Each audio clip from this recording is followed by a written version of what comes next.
Hey everyone, welcome to another emdocs.net videocast. We're going to look at another EBM update, and our topic is annexin alpha for DOAC reversal in patients with intracerebral hemorrhage.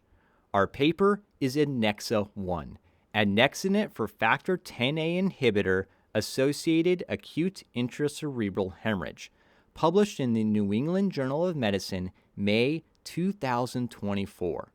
The primary question was in adult patients on a DOAC with ICH, does the use of annexin alpha improve hemostatic efficacy? This was a non-blinded, randomized trial of adults with ICH within 6 hours who had taken their DOAC within 15 hours. There were many different exclusions: GCS less than 7, an NIH stroke scale over 35, surgery planned within 12 hours, a thrombotic event within 2 weeks, time from symptom onset over 6 hours, or if they were pregnant. The intervention was annexin alpha high dose or low dose bolus, followed by infusion, and that depended on the DOAC dose and time from last use. The comparison was usual care. For some details on the annexin dosing, if they had taken their DOAC over 8 hours ago, they got the low-dose bolus. If they were on high-dose rivaroxaban or apixaban and they had taken it within 8 hours, then they got the high-dose bolus. And that was 800 milligrams at a target rate of 30 milligrams per minute. Otherwise, all other patients got the low-dose regimen. The primary outcome was hemostatic efficacy at 12 hours. This was defined as excellent if there's a change in hematoma volume of less than 20%, good if there is a change in hematoma volume less than 35%, an increase in NIH stroke scale of less than 7 points at 12 hours, no receipt of rescue therapies within 3 to 12 hours from randomization, and then finally, no surgery to decompress the hematoma within 3 to 12 hours from randomization. The secondary outcome was percent change from baseline in anti-factor Xa activity during the first 2 hours from randomization. The safety outcome assessed at 30 days was thrombotic events and then finally mortality. Let's get to the results. There were 452 patients analyzed for the primary outcome. 530 were analyzed for the safety outcomes.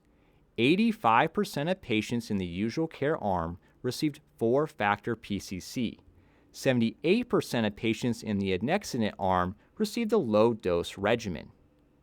When we look at the primary outcome, there was a statistical improvement in change in hematoma volume of less than 35% in patients who received annexin alpha. The secondary outcome was also statistically better in patients who received annexin. However, when we look at the safety outcomes, patients who received annexin alpha had statistically more thrombotic events. Let's look at some considerations. This was the first RCT looking at annexin alpha in this patient population. It was multi-center, multinational, 131 different centers, 23 different countries. They did blind the outcome assessors. However, this was funded, designed, and supervised by AstraZeneca, the makers of annexin alpha. Clinicians were not blinded. They used a convenient sample, and there were some differences between the groups. Finally, they excluded the sickest patients. We do need to talk about some other considerations, though. Both the primary and secondary outcomes were positive. However, these were disease-oriented outcomes. When it comes to the secondary outcome of the factor Xa activity level, that's a lab-oriented outcome. Patients don't really care about a change in hematoma size or percent change in a lab value. They care about death and disability, and there was no difference in clinical outcomes in this trial. Second, the safety outcomes actually favored the usual care group. Now, in general, you need large studies or registry-type studies to look at safety, but this study showed a clear signal of harm with thrombotic events in patients who received annexin alpha. Third, there was only 85% of patients who received 4-factor PCCs in the usual care group. We don't have any idea what happened with the other 15% of patients. The authors don't report on that patient subset. There were also multiple protocol changes during the study, and authors initially planned to include 900 patients. Obviously, they stopped well short of that. Both of those factors introduce bias and can potentially steer the results towards a positive outcome. The bottom line, in patients with ICH on a DOAC, this RCT shows that annexinate may result in better control of hematoma expansion compared to usual care, but it is associated with thrombotic events. This is where you need hospital policy to determine what you're going to use to reverse a DOAC in the setting of a bleed. Time for a level up. A meta-analysis was published in Critical Care 2024. The title, Annexinate Alpha versus 4-Factor Prothrombin Complex Concentrate in DOACs, Anticoagulation Reversal, an updated systematic review and meta-analysis. This meta-analysis included 21 studies total, one of which was ANNEXA-1. The primary outcome was mortality.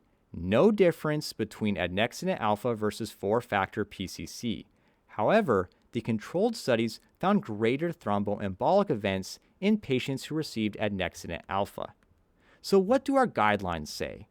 Well, the 2022 guideline for the management of patients with spontaneous ICH, a guideline from the AHA and ASA, hits on this topic. The recommendation number 1 is that if it's an anticoagulant-associated spontaneous ICH, stop the anticoagulation and rapidly reverse it. Recommendation number 5 is in patients with direct factor Xa inhibitor-associated spontaneous ICH, it's reasonable to use annexinate alpha. If it's dabigatran-associated, then it's reasonable to use idarucizumab. Recommendation number 7 is you can consider using 4-factor PCC or activated PCC for direct factor Xa inhibitor-associated spontaneous ICH. Now, if they took their DOAC within the last couple hours, then it is reasonable to use activated charcoal to prevent absorption of the DOAC. If it's dabigatran-associated and you don't have idarucizumab, then you can use activated PCC or PCCs. One of the nice parts of these guidelines is they include a flow diagram for what you need to be thinking about when it comes to management. This summarizes what I just said. So if they're on a DOAC and they took it within 2 hours, then you can potentially use activated charcoal. Your further management is based on the specific agent and whether you have the reversal agent available. If you don't, PCCs are a great tool. For vitamin K antagonists, then you'll need to use vitamin K plus 4-factor PCCs. For heparins, it's going to be protamine. In conclusion, we talked about ANNEXA-1, annexinate alpha versus 4-factor PCC for DOAC reversal in patients with ICH. Finally, we touched on the AHA-ASA ICH guidelines. Thanks for joining us on the videocast. Stay safe and healthy, everyone.